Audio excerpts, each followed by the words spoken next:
Buenos días, en esta capacitación a padres hablaremos sobre la identificación y acción ante un presunto abuso sexual.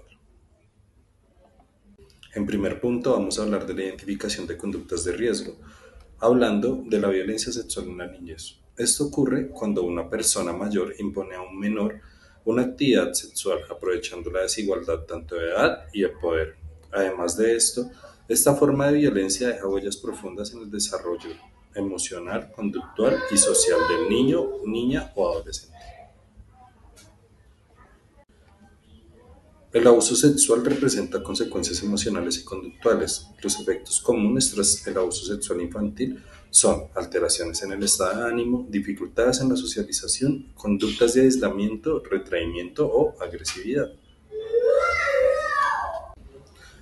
Tenemos una clasificación de conductas de riesgo, las cuales incluyen conductas no suicidas, las cuales se evidencian en autolesiones sin intención de morir, como cortes superficiales, rasguños o golpes. Además de esto, se presentan como estrategias para regular emociones intensas, descargar la angustia o autorregularse frente al proceso de la autolesión.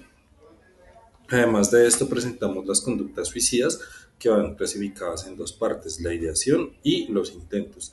La ideación como un pensamiento recurrente frente a terminar con su propia vida y en algunos momentos generar un método o un plan específico para el mismo. Y el intento suicida es la ejecución concreta con un plan real para finalizar con su vida. Todas estas agresiones todos estos procesos van derivados de los procesos de agresión o experiencias traumáticas previas del menor. Y además de esto tenemos unas variables que son mediadoras de los procesos de riesgo, las cuales se pueden evidenciar en los niños como son la falta de apoyo social, la desregulación emocional, la agresión con frecuencia y las conductas autoagresivas. Cuando se presenta un abuso sexual, nosotros comenzamos a ver ciertos cambios comportamentales y estos se generan como indicadores. Los primeros indicadores de riesgo que podemos ver son conversaciones sobre temas sexuales en términos poco adecuados para su edad, un aislamiento de los demás compañeros, amigas o hermanos, e incluso familiares cercanos, generar comportamientos regresivos propios de un niño o niña de menor edad.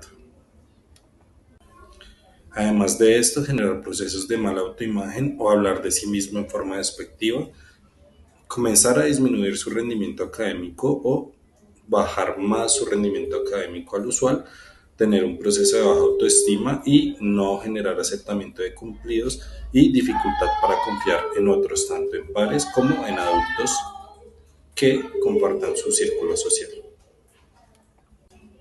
Como señales de alerta, nosotros tenemos una categorización dividida en tres partes, las cuales deben ser revisadas frente a una posible alerta de abuso sexual. La primera categoría son las señales físicas, las cuales se pueden evidenciar en infecciones y señales de traumas en las partes íntimas, contagio de enfermedades sexuales, las cuales se pueden evidenciar en muestras de sangre, y como último también las equimosis o morados que pueden presentar en las extremidades en el momento de revisar a nuestros menores. En una segunda categoría tenemos las señales emocionales, las cuales se pueden ver como en notar a nuestros menores o adolescentes ansiosos, irritables, angustiados o con miedo, hablar con bastante frecuencia sobre temas sexuales o en otros casos evitar completamente y que generen molestia de una forma desconsiderada al abordar el tema de la sexualidad y no compartir tiempo con personas específicas y referir temor a compartir tiempo con quien ya lo había compartido antes. Y la tercera y última categoría habla sobre las señales comportamentales, las cuales nos hablan de todo el retomar comportamientos desadaptativos ya superados, digamos, hablar de que hacen de posiciones en cama o en la ropa, orinarse o presentar comportamientos inadecuados e inadaptados para su edad. Además de esto, comenzar a aislarse o en su defecto ser violento con sus pares, figuras de autoridad o consigo mismo. Y además tenemos dos puntos importantes que comienzan a dormir o a comer en exceso o a dejar de dormir o comer. Frente a la detección de señales de alerta en niños, niñas y adolescentes que no presentan un lenguaje verbal, es importante revisar cambios drásticos en su comportamiento, revisar y evidenciar si comienzan a presentar retraimiento frente a las actividades que están generando en casa o en sus espacios sociales. Además de esto, revisar si comienzan a presentar ansiedad que no se venía presentando con anterioridad y como punto intermedio comenzar a presentar agresividad con figuras de confianza y autoridad con las cuales antes no tenían ninguna problemática. Además de esto, que comiencen a presentar miedo excesivo con personas cercanas y o figuras de autoridad con las que antes no tenían ningún inconveniente, además que se presenten lesiones físicas inexplicables y que no logren darse a entender frente a quien las ocasionó, cambios en la interacción con algunos adultos como miedo a ciertos familiares con los que antes no presentaba miedo o se desarrollaba normalmente su interacción. Además, debemos tener en cuenta que estos patrones conductuales y físicos anormales que no se encuentran dentro del desarrollo normal de estos niños pueden indicar estrés y este estrés se puede ver relacionado con un posible abuso.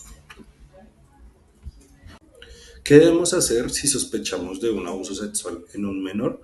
Nosotros tenemos que seguir unos pasos muy importantes. El primero es tratar de mantener la calma y proteger al niño o adolescente en el entorno en el que nos encontramos.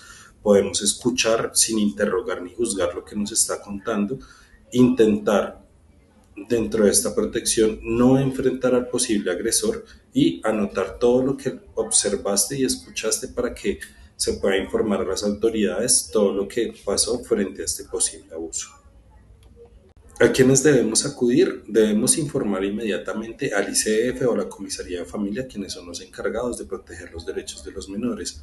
Además de esto, generar un reporte con la Policía de Infancia y Adolescencia y a su vez con la Fiscalía, quienes generarán los procesos investigativos y debemos dirigirnos con el menor al centro de salud o hospital más cercano para atender la salud física y emocional del menor en su momento. Recordemos que la denuncia es obligatoria y debemos proteger en primera medida a los menores. Después de generar la denuncia, debemos generar un proceso de atención médica y psicológica para el menor. Además de esto, comenzar un acompañamiento emocional y legal con la familia para que todas las instituciones que trabajan alrededor del menor logren generar procesos de intervención y evitar que este proceso de abuso vuelva a ocurrir. Recuerden que actuar rápido salva y protege. El silencio que nosotros lleguemos a tener puede poner en mayor riesgo a los menores.